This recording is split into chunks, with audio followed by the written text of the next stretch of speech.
ជំរាបសួរអ្នកទាំងអស់គ្នានៅក្នុងវីដេអូនេះគឺនឹងរៀងវែងតិចហើយអញ្ចឹងបើតាំងចិត្តថាមើលវីដេអូនេះសូមរកកន្លែងស្ងប់ស្ងាត់ហើយបិទបណ្ដាញសង្គមជៀសវាងរំខានអារម្មណ៍សួរថាតើវីដេអូនេះចង់និយាយពីអីមែនតើវីដេអូនេះគឺខ្ញុំអត់មានគម្រោងថានឹងត្រូវថតទេប៉ុន្តែកាលពីម្សិលមិញហ្នឹងខ្ញុំបានអានបញ្ចប់សៀវភៅមួយក្បាលដែលខ្ញុំបានអានតាំងពីថ្ងៃអាទិត្យទី26ខែមេសាកន្លងទៅនឹងដល់ពេលអានហើយគឺខ្ញុំឃើញថាសៀវភៅហ្នឹងមានប្រយោជន៍មែនតើហើយក៏ចង់ចែករំលែកជាមួយនឹងមិត្តអ្នកអានទៅគោលបំណងដែលខ្ញុំចង់ចែករំលែកសៀវភៅហ្នឹងគឺមានពីរធំទី1ចង់ឲ្យគេអានសៀវភៅហ្នឹងហើយចង់បញ្ជាក់ខ្ញុំអត់មានបាន sponsor ពីសៀវភៅហ្នឹងទេពួកឯងតាមទម្លាប់សៀវភៅណាដែលខ្ញុំអានទៅល្អហើយក្នុងករណីដែលអត់សូវមានគេនិយាយពីសៀវភៅហ្នឹងគឺខ្ញុំតែងតែលើកពីសៀវភៅហ្នឹងយកមកនិយាយដើម្បីជាការចែករំលែកទៅកាន់អ្នកអានដទៃទៀតបើសិនបើគាត់ចាប់អារម្មណ៍គាត់អាចរកទិញសៀវភៅហ្នឹងដើម្បីអានហើយចំពោះមូលហេតុទី2ហ្នឹងគឺដោយសារតែខ្ញុំជាមនុស្សដែលអានហើយងាយនឹងភ្លេចអញ្ចឹងក៏របៀបថានៅពេលអានហ្នឹងគឺសៀវភៅណាដែលចាប់អារម្មណ៍អានលើសពីម្ដងអានហើយក៏មានការកត់ចំណាំអីហើយក៏ត្រូវចែករំលែកអ្វីដែលខ្លួនឯងបានកត់ចំណាំអ្វីដែលខ្លួនឯងបានទទួលពីសៀវភៅហ្នឹងទៅកាន់មិត្តភ័ក្តិឬក៏អ្នកជិតស្និទ្ធដែលវិធីហ្នឹងវាធ្វើឲ្យខ្ញុំអាចវឹកហាត់ពង្រឹងសមត្ថភាពនៃខួរក្បាលឬក៏ការចងចាំហ្នឹងឲ្យវាបានយូរជាងមុនចាបកមកសៀវភៅវិញសៀវភៅហ្នឹងគឺមានចំណងជើងថាលើសពីអង្គរបើសិនជាអ្នកបានតាមដានបណ្ដាញសង្គមផ្ទាល់ខ្លួនរបស់ខ្ញុំប្រហែលជាដឹងថាជាសៀវភៅអីចាសៀវភៅលើសពីអង្គរដែលបោះពុម្ពដោយថ្មីបោះពុម្ពកាលពីឆ្នាំ2025ហើយសៀវភៅនេះគឺខ្ញុំបានពីក្បាលក្នុងពេលដំណើរគ្នាគឺពីអ្នកនិពន្ធកែមច័ន្ទបុប្ផាហើយនិងអូនម្នាក់ទៀតឈ្មោះទ្រីឆេងៀបដែលគាត់ជាអ្នកអានហើយមែនតើកាលពីថ្ងៃអាទិត្យហ្នឹងខ្ញុំអត់មានកម្រងថាខ្ញុំនឹងអានសៀវភៅលើពីអង្គរទេពួកអីសៀវភៅដែលចង់អានពិតប្រាកដកាលពីថ្ងៃអាទិត្យហ្នឹងគឺសៀវភៅដំណើរជីវិតមនុស្សខ្មែរមើលតាមពិធីឆ្លងវ័យដែលបោះពុម្ពដោយយុសសោធរហើយសៀវភៅនេះមែនតើក៏អត់មាននៅក្នុងផែនការនៃការអានរបស់ខ្ញុំដែរប៉ុន្តែនៅពេលដែលខ្ញុំអានសៀវភៅអាហារនៅជនបទអង្គរដែលសរសេរដោយលោកគ្រូអាំងជូលៀនណាចាប់អារម្មណ៍ចង់អានសៀវភៅនេះអញ្ចឹង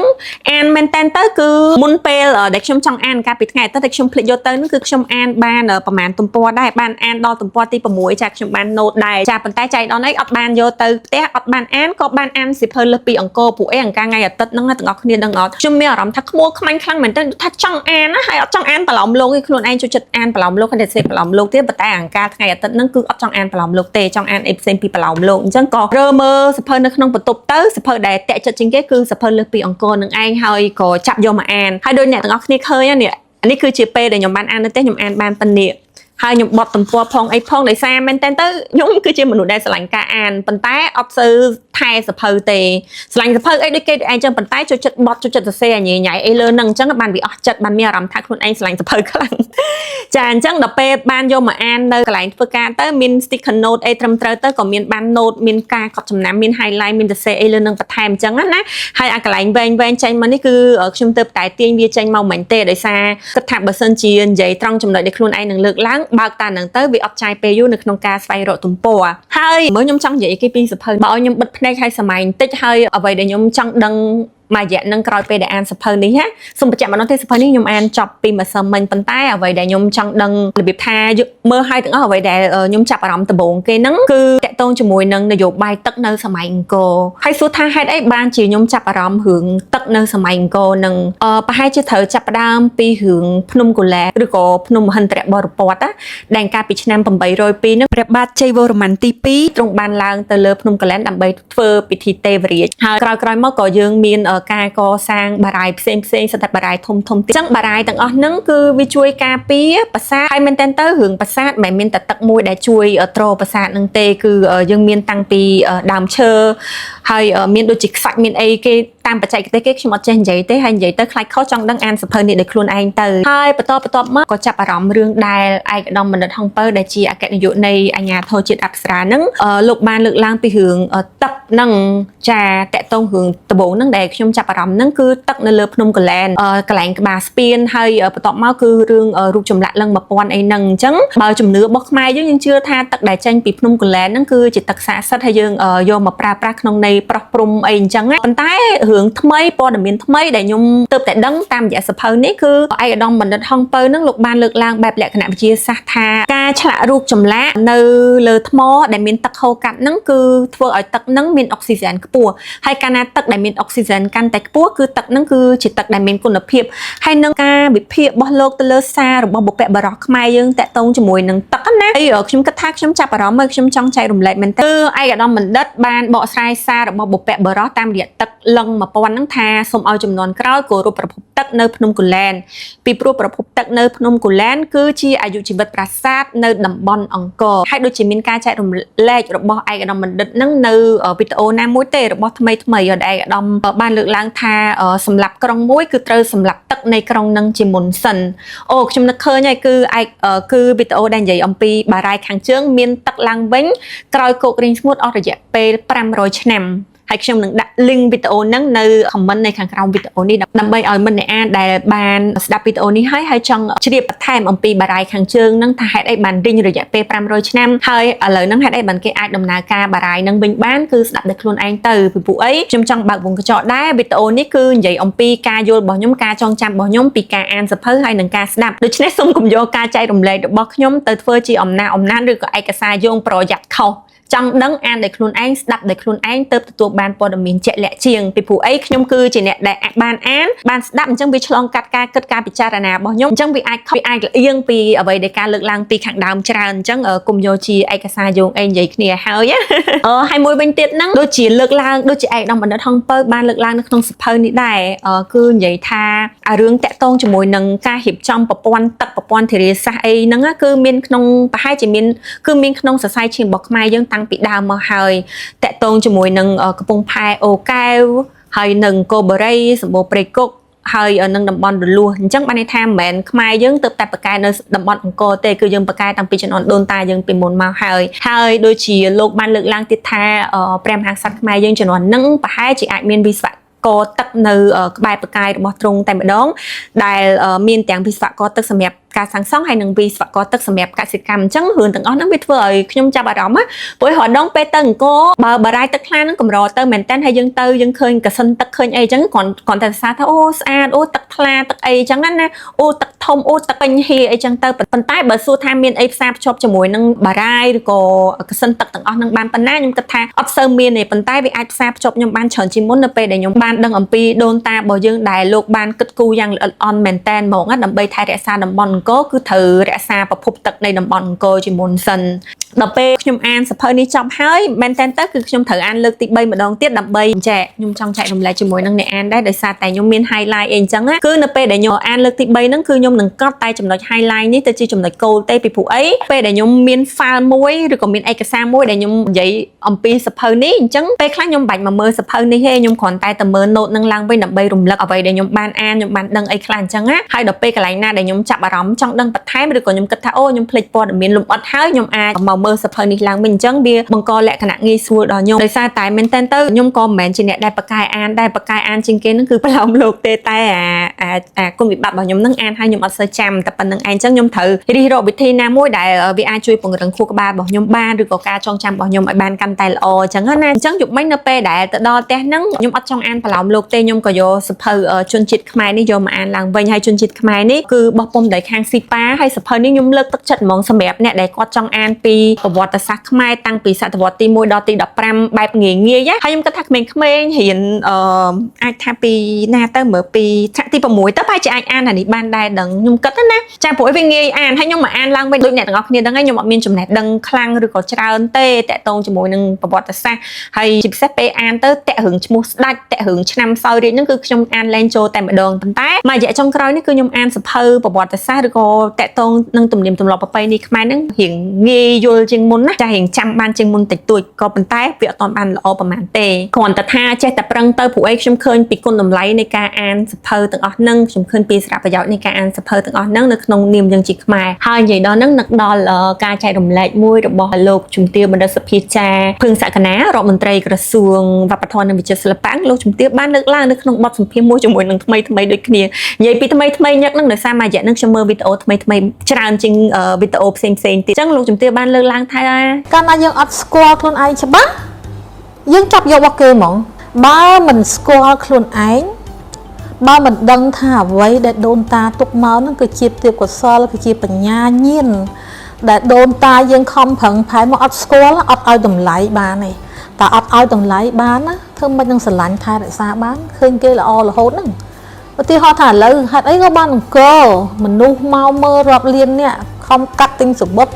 bị ấy máu con là cây mơ khơi na đáy nhập xe đọt má đó á cái sờ xa bạt này hai bát tá có miên ông mà thả lời dương chỉ má mới ta dương ọt đăng tha đồng lại được bao ca sang xong bên na các bát ra chân na là ắt để quạt chặt nơi lơ bờ sát đăng bên na hai ca ruộng nơi bao bờ chia chôn dương để dương khơi nơi lơ thay bờ sát bờ giòn năng viên ăn ở nhát ở dương đăng ông pi đôn ta bao dương để rọp quan năm cả lọ hai nữa bên na dương ọt ai đồng lại từ mưa chốt được mưa thâm mò chứ được miệng này miệng là thâm mò anh nó mơ ọt squall ọt miên mô tả nạp hiệp chiết យើងនឹងមិនអាចមានមោទនភាពជាតិបានទេបើសិនបើយើងអត់ស្គាល់ខ្លួនឯង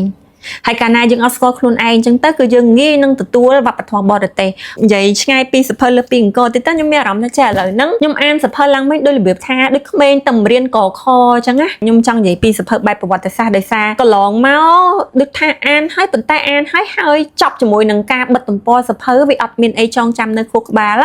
ដល់ពេលឥឡូវហ្នឹងវិញខ្ញុំចង់ស្វែងយល់ពីស្នាដៃខ្ញុំចង់ស្វែងយល់អំពីសម័យប្រវត្តិសាស្ត្ររបស់យើងឡើងវិញអញ្ចឹងខ្ញុំព្យាយាមទៅរកអានសភៅណាស្រួលចាំពេលយើងអានរៀងយល់បន្តិចហើយបាទខ្ញុំចាប់ផ្ដើមបដូរពីសភៅមួយទៅសភៅមួយទៀតដើម្បីបង្កើនចំណេះដឹងផ្ទាល់ខ្លួនហើយបើសួរថាវាមានប្រយោជន៍អីអត់ខ្ញុំគិតថាវាមានប្រយោជន៍ត្រង់ថាវាធ្វើឲ្យខ្ញុំស្គាល់ខ្លួនឯងកាន់តែច្បាស់នៅក្នុងនាមជាខ្មែរហើយសួរថាច្បាស់ប៉ុណ្ណាក៏មិនទាន់បានដឹងដោយសារតែកំពុងតែស្ថិតនៅក្នុងដំណើរស្វែងរកខ្លួនឯងស្គាល់ខ្លួនឯងម្ដងទៀតហើយរឿងមួយទៀតដែលខ្ញុំចាប់អារម្មណ៍ពីសភៅលើពីអង្គរនេះដែរដូចជាការលើកឡើងរបស់លោកគ្រូអាំងជូលៀនតាក់ទងជាមួយនឹងកិច្ចពិធីឬក៏ប្រពៃណីទំនៀមទម្លាប់ផ្សេងនៅតំបន់អង្គរនឹងហើយដែលធ្វើឲ្យតំបន់អង្គរคล้ายទៅជាបេតិកភណ្ឌដែលរស់រវើកជាបេតិកភណ្ឌដែលមានជីវិតអញ្ចឹង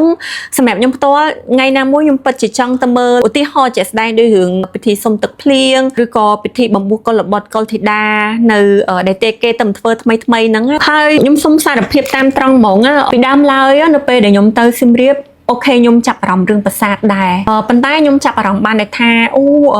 បុព្វបុរសយើងខ្លាំងណាកសាងប្រាសាទធំសម្បើមអស្ចារ្យជាក់ស្ដែងដោយប្រាសាទអង្គរវត្តទៅបានតែថតរូបទៅមើលតិចតួចហើយក៏ទៅញ៉ាំអីទៅអីចឹងបានន័យថាវាអត់មានអីលើសហ្នឹងណាប៉ុន្តែក្រោយៗមកទៀតនៅពេលដែលខ្ញុំចាប់ផ្ដើមអានសភៅបែបប្រវត្តិសាស្ត្រឬក៏ខ្ញុំបានមើលវីដេអូជាក់ស្ដែងដោយបដកថារបស់លោកគ្រូអាំងជូលៀនអីជាដើមហ្នឹងធ្វើឲ្យខ្ញុំសួរខ្លួនឯងថាចេះអូតើខ្ញុំទៅស៊ីមរៀបតែប៉ុណ្្នឹងឯងមែនទេអញ្ចឹងហើយ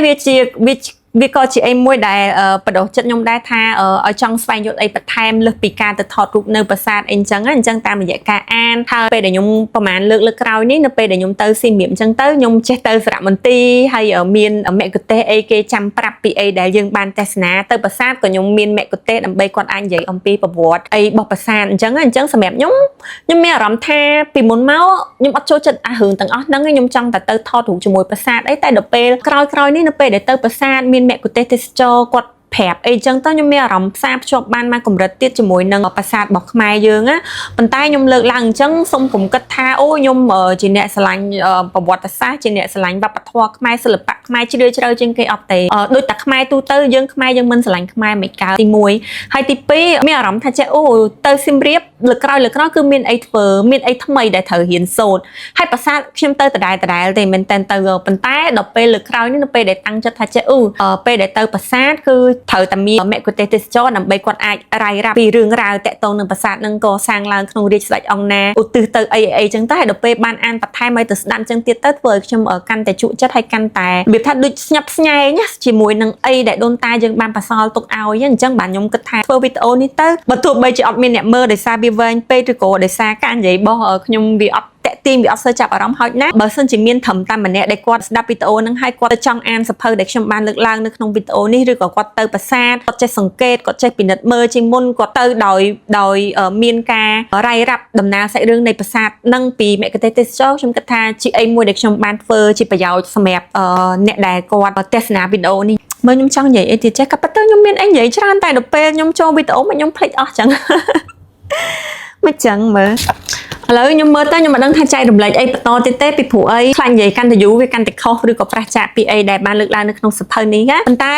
ជាចុងបញ្ចប់ខ្ញុំលើកទឹកចិត្តឲ្យអ្នកអានរបស់ខ្ញុំគិតថាវីដេអូនេះប្រហែលជាមានអ្នកអានភាគច្រើនជាអ្នកអានប្រឡំលោកដូចខ្ញុំអញ្ចឹងដោយសារតែខ្ញុំជាអ្នកនិពន្ធប្រឡំលោកណាប៉ុន្តែបើទោះបីជាខ្ញុំជាអ្នកនិពន្ធប្រឡំលោកខ្ញុំចូលចិត្តអានប្រឡំលោកមែនខ្ញុំលើកទឹកចិត្តឲ្យអ្នកអានរបស់ខ្ញុំឬក៏អ្នកដែលបានឃើញវីដេអូនេះសូមអានសភៅផ្សេងទៀតឲ្យបានច្រើនសភៅអីក៏ដោយដែលគិតថាវាជួយបំពេញចំណុចខ្វះខាតឬក៏ចំណេះដឹងរបស់អ្នកទាំងអស់គ្នាគួរអានសភៅបរទេសក៏ដោយអីក៏ដោយអានឲ្យបានច្រើនទៅវាមិនខុសទេតែបើសិនជាអ្នកដែលគាត់ចាប់អារម្មណ៍ចង់ដឹងអំពីខ្មែរកាន់តែច្រើនជាងមុនប្រហែលជាអាចចាប់ផ្ដើមងាយជាមួយនឹងការអានសភៅទាំង3ចំណងជើងនេះលើសពីអង្គរជនជាតិខ្មែរភាគ1តែមែនតើដូចជាមាន3ភាគខ្ញុំមានទាំង3ភាគហើយនឹងមួយទៀតគឺដំណើរជីវិតមនុស្សខ្មែរតាមពិធីឆ្លងវ័យមែនតើមានសភៅរាប់រយចំណងជើងទៀតដែលខ្ញុំចង់ចែករំលែកប៉ុន្តែវីដេអូនេះលើកមកអត់ទេតតែលើកទូសភៅរបស់ខ្ញុំមកហ្មងបានចែករំលែកអស់ហើយណាមួយច្រើនពេកក៏មិនប្រកាសថាអ្នកអានគាត់មើលដល់ចប់គាត់បានមើលដឹងថាមានសភៅអីចឹងអញ្ចឹងម្ដងតិចហើយខ្ញុំគិតថាមានរឿងមួយដែលខ្ញុំចង់ចែករំលែកនៅក្នុងវីដេអូនេះដែរ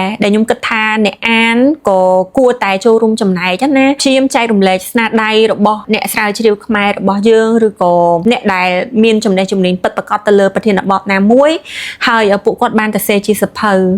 ចែករំលែកអំពីសភៅពួកគាត់ប៉ុន្តែមិនយកសភៅពួកគាត់ទៅអានទាំងស្រុងលើ YouTube អានឹងហៅថាគាំទ្រហើយអានឹងខុសច្បាប់ឯណាចាពួកអីអ្នកនិពន្ធគេអត់យល់ព្រមហើយយើងយកសភៅគេទៅធ្វើរកប្រាក់ចំណេញក៏ដោយមិនរកប្រាក់ចំណេញក៏ដោយគឺយើងខុសហើយអញ្ចឹងគុំគាំទ្រតាមរយៈការយកសភៅរបស់ពួកគាត់ទៅ scan ជា PDF ថតសម្លេងទាំងស្រុងនៃសភៅរបស់គាត់សម្រាប់ខ្ញុំទាំងអស់ហ្នឹងវាអត់ហៅថាជាការគាំទ្រទេពីពួកអីការទៅសេសភៅរបស់អ្នកស្រាវជ្រាវម្នាក់តម្រាំទៅគាត់បានសភៅមួយក្បាលឡើងគាត់ចាយពេលវេលាយូរចំណេះជំនាញរបស់គាត់ពេលវេលាហើយបើតាមខ្ញុំដឹងហ្នឹងខ្លះចាយលុយខ្លួនឯងទៀតហើយលក់សភៅអត់មានបានរួចទេចាអញ្ចឹងខ្ញុំគិតថាចង់ឲ្យស្រុកយើងមានសភៅល្អកាន់តែច្រើនគួរចូលរួមគាំទ្រពួកគាត់តាមរយៈការទិញសភៅរបស់គាត់មិនមែនធ្វើរឿងណាមួយឬក៏ធ្វើទង្វើណាមួយដែលប៉ះពាល់ទៅដល់ការលក់ស្នាដៃរបស់ពួកគាត់ហើយយើងហៅថាជាការគាំទ្រឬក៏ជាការចែករំលែកនោះទេហើយសម្រាប់ខ្ញុំពិតជាសរសើរនៅកិច្ចការរបស់ពួកគាត់ខ្លាំងណាស់ដែលអត់សូវមានគេស្គាល់ពួកគាត់ធ្វើការច្រើនហើយមានន័យមានប្រយោជន៍សម្រាប់ជាតិយើងប៉ុន្តែអត់សូវមានគេស្គាល់ចុះខ្ញុំគិតថាខ្ញុំចង់លើកទឹកចិត្តឲ្យអ្នកអានចូលរួមចែករំលែកស្នាដៃរបស់ពួកគាត់ហើយគាំទ្រពួកគាត់គាំទ្រនៅអ្វីដែលគាត់ធ្វើនៅអ្វីដែលមានប្រយោជន៍សម្រាប់ប្រទេសជាតិរបស់យើងនឹងតាមរយៈការទិញស្នាដៃរបស់ពួកគាត់យកមកអានហើយបើស្រឡាញ់អាចចែករំលែកថតជារូបថតនិយាយពីសភៅនឹងតិចទៅឬក៏ធ្វើវីដេអូអីអញ្ចឹងសម្រាប់ខ្ញុំគិតថាវាជាការចែករំលែកមួយដែលយើងអាចជួយគាំទ្រពួកគាត់បានហើយណាមួយវាបានជួយទៅដល់អ្នកអានដទៃទៀតឲ្យគាត់ដឹងថានេះសភៅល្អបែបនេះមានវត្តមាននៅលើទីផ្សារដែរឲ្យគាត់អាចទិញយកទៅអានបានដូចគ្នាហើយនិយាយទៅយប់មិញហ្នឹងរបៀបថានិយាយម្នាក់ឯងមុខកញ្ចក់ដូចរលូនជាងពេលខ្ញុំមកថតវីដេអូអត់ដឹងមិនដែរហើយខ្ញុំប្រាប់អ្នកទាំងអស់គ្នាតាមត្រង់ហ្មងណាមានរឿងណាមួយហើយដែលខ្ញុំចង់និយាយហើយខ្ញុំអត់បានថតវីដេអូខ្ញុំអត់អស់ចិត្តទេហើយខ្ញុំអត់ដឹងមិនទេដល់ពេលមកថតវីដេអូមាននិយាយថាមានអារម្មណ៍ថានិយាយរលូនចាញ់អាពេលនិយាយម្នាក់ឯងដូចមនុស្សឈួតយប់មិញដោយសារខ្ញុំនៅអត់ស្ងប់ខ្ញុំនៅអត់ស្ងប់អញ្ចឹងមែនណាខ្ញុំអ្នកទាំងអស់គ្នាខ្ញុំកាន់សភៅហ្នឹងហើយខ្ញុំនិយាយមុខកញ្ចក់ថាសភៅហ្នឹងមិនហើយខ្ញុំនិយាយហើយខ្ញុំមានអារម្មណ៍ថាធូរព្រោះបើសិនជាឲ្យខ្ញុំទៅគេងទាំងខ្ញុំអត់ទាន់បាននិយាយរឿងទាំងអស់ហ្នឹងនៅក្នុងចិត្តណាគឺខ្ញុំគេងអត់លក់ទេអញ្ចឹងខ្ញុំត្រូវនិយាយវាសិនហើយកលឹះមួយទៀតសម្រាប់ខ្ញុំពេលមានរឿងក្នុងចិត្តគឺមុនគេងហ្នឹងគឺខ្ញុំត្រូវទៅសេរឿងទាំងអស់ហ្នឹងឲ្យចេញសិនព្រោះតែខ្ញុំគេងដោយអោបកសោបរឿងហ្នឹងទៅជាមួយខ្ញុំគេអត់លក់ទេខួរក្បាលខ្ញុំនៅគិតរហូតអញ្ចឹងអានេះជាវិធីមួយដែរដែលជួយសម្រាប់បន្ទុកខួរក្បាលរបស់ខ្ញុំហើយណាមួយរឿងណាដែលយើងលាក់ទុកយូរពេកណាចេះតែលាក់ម្ដងមិនតិចអាហ្នឹងបើតាមទៅជួបអ្នកជំនាញផ្នែកចិត្តសាស្ត្រហ្នឹងដោយសារឆ្នាំ